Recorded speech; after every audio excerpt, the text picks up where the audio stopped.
into Burning Man? Me neither. All that dust would make my hair go flat. And let's just say that certain people should never be naked. But Burning Crusade? I'm all about that. Get set for an all World of Warcraft Burning Crusade episode of Cheat. For the Alliance!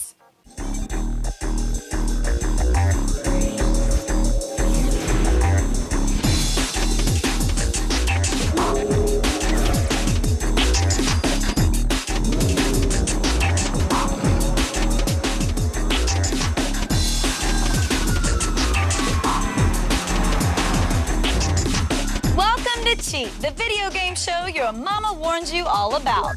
I'm Kristen Holt, and in this episode, we're on a mission. No, not a mission, a crusade.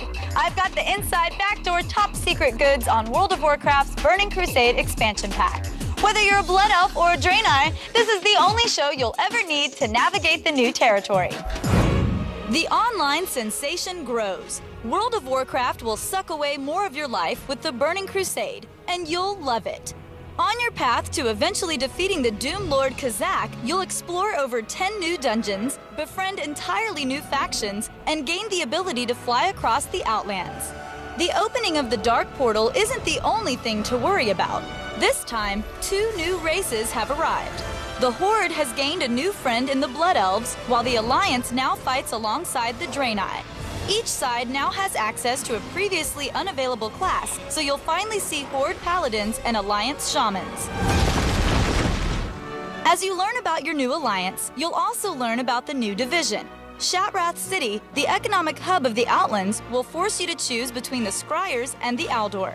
So what's it gonna be? Are you ready for the Outlands? For Doom Lord Kazak? For the Burning Crusade? OMG, Doom Lord Kazak? I went to middle school with his sister. She was a cutter. That whole family is a little nuts, to be honest. Except the youngest, Murray Kazak. He's in sales or something like that. Anyway, let's kick things off with a walkthrough of the first big instance you'll encounter, the Hellfire Ramparts. Located on the lower level of Hellfire Citadel, Hellfire Ramparts starts you off slowly with just a single patrol to avoid. As you work your way across the bridge through the corridors, you'll eventually reach the Bone Chewer Beastmaster. Don't bother trying to sap anyone. The Beastmaster can smell you a mile away. But he isn't just simply a sniff master. As you kill him, he'll summon a group of hounds and an extra enemy. So don't take this fight lightly. Keep fighting through the corridors until you reach Watchkeeper Gargulmar, the first boss in Hellfire Ramparts. Make sure you have enough space so you won't get knocked into extra enemies. The main strategy is to kill the 2 Hellfire Watchers first, because they will heal Gargulmar when called upon. Send your main tank to occupy Gargulmar, CC one of the Watchers, and focus all your damage on the other. Then proceed to kill the other Watcher before focusing on Gargulmar. Now, finish the fight so you can collect your loot. Continue through the corridor and up the spiral ramp. However, don't go too far up the ramp. At the top, there's a mob of 5 you need to prepare for. The plan for this fight is to reduce the number of enemies you're engaging to 2. So use whatever you can to CC enemies, whether it means turning them into sheep or trapping them. Remember to focus fire on one enemy while continually controlling the rest. Once you've cleared the halls, the second boss is just ahead. But don't be hasty. Take your time and clear the platform before moving on. And your reward for doing that? A chest for you to open on the left. Now proceed across the bridge to the right and prepare to meet the boss, Omor the Unscarred. The fight with Omor is pretty standard, but that doesn't mean it'll be a piece of cake. Charge! First, send your main tank to engage him. Have everyone spread apart, because the demon will cast a curse that causes members next to the afflicted to receive damage. As you're focusing your damage on Omor, a Fellhound will be summoned every 15 seconds. Have your range attackers eliminate them immediately. Continue this process until Omor is deemed lootable. Collect your goodies and move on to the final boss. Yes, the end is in sight.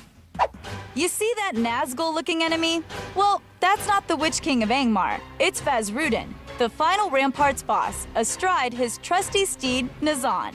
Fully buff your party and get to the end of the ramp to engage the final 2 sentries. Once you've eliminated the sentries, Vazrudin the Herald will dismount from Nazan. Have your main tank pick him up and get your party spread across the platform. Even though Vazrudin is separated from his ride, Nizan the dragon will hover in the air and launch fireballs that continue to cause damage if you stay in the flames. Stay the course and focus all your fire on Vazrudin. When his health gets low, Nizan will come to his aid. Your main tank will now have to fight the dragon while the rest of the party does their best to finish off Vazrudin. The tank should concentrate on keeping Nizan facing away from the rest of the party to prevent collateral damage from his fire breath attack. Keep your tank alive. It's gonna be a fight to the finish. Brilliant! Now that you've defeated the last boss, collect your loot from the chest and give a big cheer. Brilliant! Hooray! Sure, it's a tough neighborhood, but that's where all the good loot is. The bigger the risk, the greater the reward.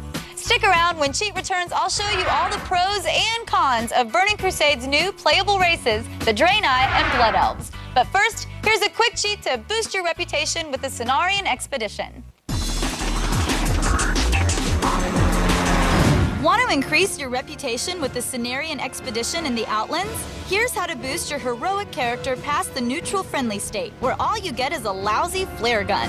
Start off in Zangarmarsh by slaying any Dreghood drudges, Darkcrest sorceresses, or slavers that you see. Keep at it and you'll soon find yourself friendly with the Cenarian. After that, it's best to keep running Coralfang Reservoir dungeons until you reach your desired reputation with the Cenarian Expedition.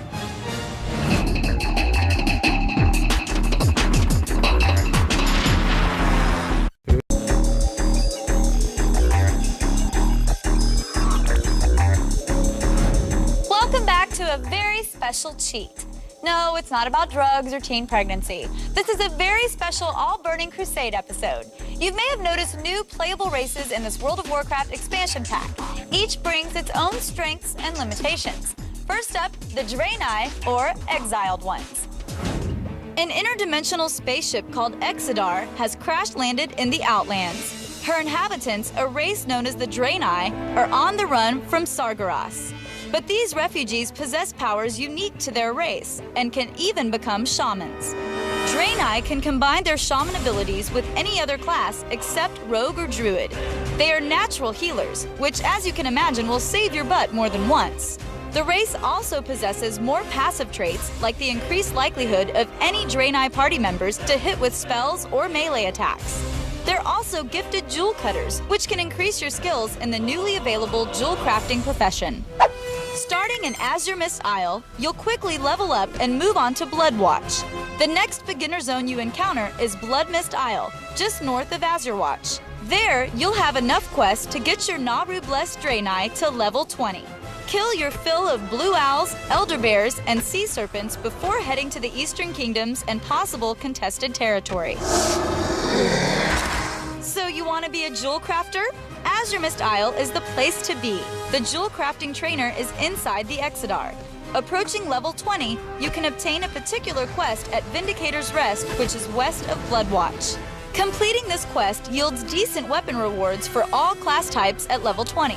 You'll be declared a hero among the Draenei and rewarded with special loot. Find and talk to Demolitionist Legoso at Vindicator's Rest for the quest entitled Ending Their World. But before you begin, make sure to bring a buddy. You're going to be fighting some elite mobs that have more health than normal ones, and the quest will begin as soon as you accept it. Your goals are to follow and protect Legoso as he destroys the Vector Coil and slay the evil Eridar named Saronis. Follow Legoso west along the road until you hit the camps of Blood Elves. Spare your mana and abilities as the real fights are yet to begin with the Sunhawk Elite Blood Elves. Let Legoso tank most of the mobs since he himself is an elite with much greater health than normal. Just make sure you're dealing out the damage too. Eventually, you'll make your way up the path to the first explosive site where you need to watch Legoso's back while he sets the charges. Once the bombs go off, continue escorting Legoso to the top of the Vector Coil and kill everything that attacks your party. After the second set of explosives goes off, Saronis will attack. Remember your gift of the Naru ability to heal Legoso or anyone else in danger during the fight. Also, stay clear of her line of sight as Saronis deals out cleave attacks which hit multiple targets in front of her. When she's defeated, head back to Bloodwatch to claim your loot and become the newly declared hero of the Draenei in Blood Mist Isle. Inhabitants from across the land come and cheer for you. As you make your way down, you'll encounter Prophet Velen, who rewards you with a cool tabard to show off for your hard work in the name of the light. Oh boy, a tabard! That's basically the World of Warcraft equivalent of getting underwear and socks for your birthday. But it's the thought that counts, I suppose. Anyone in the mood for some Easter eggs? The Blizzard Boys are some of the biggest sci-fi nerds you'll ever meet. Don't believe me? Get a load of the nerdy Easter eggs they've peppered throughout World of Warcraft. If the Millennium Falcon can complete the Kessel Run in less than 12 parsecs, how many would it take for an Elec to do it? Find out for yourself. Kessel, off Bloodmist Isle, offers a quest to Draenei adventurers, the privilege of riding an Elec in a Kessel Run. And the Star Wars references don't end there. The boys at Blizz even brought Luke's whiny voice back. You're a tall one. There's Toshley Station out in the Blade's Edge Mountains, complete with power converters and a protocol droid to go with it. If you hang around Toshley Station long enough, you'll periodically experience a Ravager invasion. But don't worry, the Roughbacks are there to save the day, led by the venerable Razak Ironside. Ironside, as in Michael from Starship Troopers? Hey. You conspiracy nuts will want to visit the Netherstorm Desert, home of Area 52.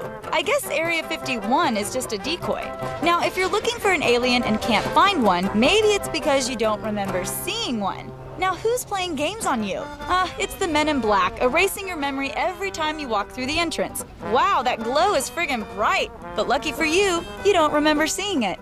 Well, one thing I do remember seeing is this crazy evil robot attacking Area 52. It was enormous and evil, and his name was, Negatron, more than meets the eyes. Since we're on the subject of cartoons from the 80s, take a look at Adam Eternum. He's the battle master in Shatrath City. Oh, sorry, you might know him as He-Man. He's even got his trusty battle tiger and his legless wizard pal Orico at his side. And for those true fans, take a look at Keldor the Lost. Look familiar? He should. It's Skeletor using his former name from the early series. Wow, does anybody know how to say nerd in Aridin? Seriously, that was off the meter. We'll be right back with a look at the newly playable Blood Elf race when Cheat's Burning Crusade special returns. But first, here's how to shore up your reputation with the Sporgar. You'll want to unlock quests for Coralfang Reservoir by earning reputation with the Sporagar along the western side of Zangarmarsh. Starting out as unfriendly with these peaceful mushroom men, you can earn reputation all the way up to revered by simply slaying a bog giant of one variety or another. These bad boys yield 15 reputation points per kill and can also drop what's called Bog Lord Tendrils. Turn in 6 of them for 750 rep points.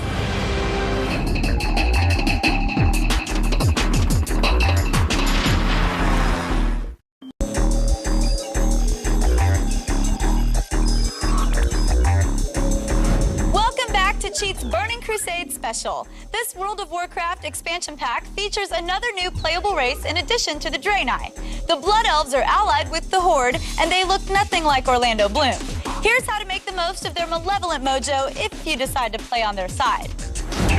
With the arrival of the expansion pack comes a new Horde race, the Blood Elves. A mere remnant of the once glorious High Elves, these corrupted creatures of magic once fought alongside the Alliance in the battle against the Scourge. But soon they would feel betrayed and join the ranks of the Horde. With an undying thirst for arcane powers, the Blood Elves naturally have a knack for magic. This translates to bonus racial traits for you. Enhancing your resistances to all schools of magic and a skill increase for enchanting are just some of the racial features Blood Elves boast. But the best racial abilities are the Mana Tap and Arcane Torrent skills. With these, you can drain a target's mana and charge yourself with arcane energy, which can be released by using the Arcane Torrent ability. Arcane Torrent will also silence your enemy for 2 seconds, which disables them from casting any spells, a skill very useful in both PvE and PvP. Blood Elves can also join the Paladin class, which was previously restricted to the Alliance. Beginning in Eversong Woods, you'll enjoy vast greenery and majestic architecture until you move along to the Ghostlands. The evidence of the Scourge is everywhere, a drastic change from the peaceful lands surrounding Silvermoon City. Here you will quest for some time and have your first encounters with the undead. But if you find yourself near the western side of the Ghostlands, head over to Windrunner Spire and start killing Death Home acolytes. Soon enough, one of them will drop an item called the Lady's Necklace. After you loot the necklace, right-click it to begin a quest which directs you to High Executor Mavrin in Tranquillion. When you arrive and show him the necklace, Mavrin will then ask you to take it to Sylvanus Windrunner in the royal quarters of the Undercity. Accept the quest and take the flight path back to Silvermoon City. Once you're there, use your map and run all the way to the inner sanctum of Sunfury Spire. It's located at the northwest corner of Silvermoon City. Enter the main building and up the small ramp. Here, you'll see a red glowing crystal ball. Use this orb of translocation to cross over to the Undercity. Then run to the elevator and ride it down into the Undercity's trade district. Your map will direct you to the royal quarters. Stay along the moat and you'll see a middle hallway with 2 undead guards on either side. Keep running all the way back and locate Sylvanus Windrunner. Give the necklace to Lady Sylvanus and watch the Banshee Queen break down into a sorrowful song about her lost sister, Ilaria. Did I mention that the cheat sheet is back? Yup. Visit g4tv.com/cheats for over 15,000 tips, tricks, and codes covering every platform since the Atari 2600. We're heading into the Underbog when Cheats Burning Crusade special continues, but first, use this quick cheat to up your rep with the Consortium. Want to strengthen your reputation with the Consortium? Keep plugging away at repeatable quests like the Oshu Gun Crystal Fragments until you become friendly. After that, it's best to run mana tombs until you're honored, as most trash mobs give a reputation boost. Getting to revered and exalted states require more repeatable quest turn-ins with Obsidian Warbeads or Zaxxas Insignius, and by completing quests from Stormspire.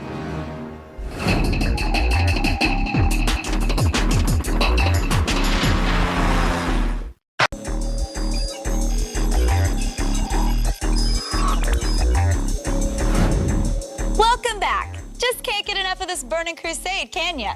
Well, you're in luck. I have a great new instance to show you, full of baddies, bosses, and tons of loot. Folks around these parts call it the Underbog. The Underbog is one of Burning Crusade's best dungeons. With 4 bosses and 2 chests, there is loot aplenty. Located in the middle of Serpent Lake, getting to the dungeon is always a nice trip, and don't forget to bring your Speedos. Before you start, bring your reputation with the Sporigar up to friendly. It'll open up quests that you can complete in the Underbog. Better to kill 3 birds with 1 stone. As you start out, you'll be led through a tunnel into an open space. The mobs are pretty standard and shouldn't pose any problems. Moving along, to the right, you'll find a chest. Work your way around, grab the chest, and then swing through the tunnel. Head up the ramp where you'll find the last 2 bog giants before the first boss, Hungerfin. Off-tank one of them, and focus fire on the bog giant engaged by your main tank. Then proceed to finish off the other. Hungerfin isn't too tricky to tackle, but do watch out for his spells. Start the attack like any standard fight.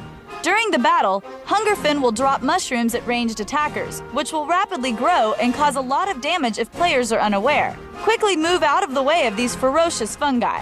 As you continue to attack Hungerfin, watch for his health level. Once it's low, Hungerfin will cast Fungal Spore, rooting him and draining life from anyone nearby. Once he's done with the spell, come back and finish him off, then collect your loot. Advance your way across the bridge and take care of all bog giants and bats as you circle up the hill to the second bridge. Work through all the mobs until you see Gazan, a giant 2-headed water dragon. The key to this fight is keeping the boss facing away from ranged classes, preventing the poison cone attack. If it isn't properly handled, everyone behind the tank will be affected. However, positioning near the end offers no safety as Gazan has a tail swipe, which leaves us with the flank as the ideal spot to engage Gazan as a damage dealer. Keep this up, and your reward is a nice photo for your desktop background. After you're done posing, jump off the platform for a quick swim. Work your way through the crack in the wall and round up your party. If you have the quest Lost in Action, the Earthbinder Rag is hiding in the bushes. The second druid is up ahead, but you'll have to work through a couple of mobs of Fenrays and wasps before you see him. Once you reach Musalek and Claw, rest up, because this fight will be tough. Since Musalek and Claw will both resist all your crowd control spells, your only other option is to off-tank one of them, and that would be Claw. The goal of this fight is to kill Musalek as fast as possible since he's the one that deals out heavy damage. So nuke that sucker! After you finish Musalek, the fight with Claw is a standard tank and spank. But wait, he won't die. Oh, I get it. He's the other lost druid. That makes sense. Collect your loot and move on. The final boss is near. Work your way through the last Underbog Lord, and you'll see some Fenray corpses lying on the floor. You've now reached the Black Stalker. Once you're ready and prepared to fight, it's time to rumble. Have everyone spread out, negating the Black Stalker's chain lightning and static charge effects. In the middle of the fight, the Stalker will periodically grab someone in the air and then drop them, causing massive damage. However, while being juggled in the air, range attacks can still be used, so don't give up. Since this is your last fight, it's time to leave all you've got in the dungeon and bring down the Black Stalker. Now go collect your loot and pose for a snapshot. Nothing like a framed screenshot to commemorate your adventures with your buddies. That's it for now. I hope you enjoyed our All Burning Crusade special. If you missed any of these tips, visit us on the web at g4tv.com/cheat. You can also write to us at cheat@g4tv.com. Until next time, I'm Kristen Holt, and you've been cheating.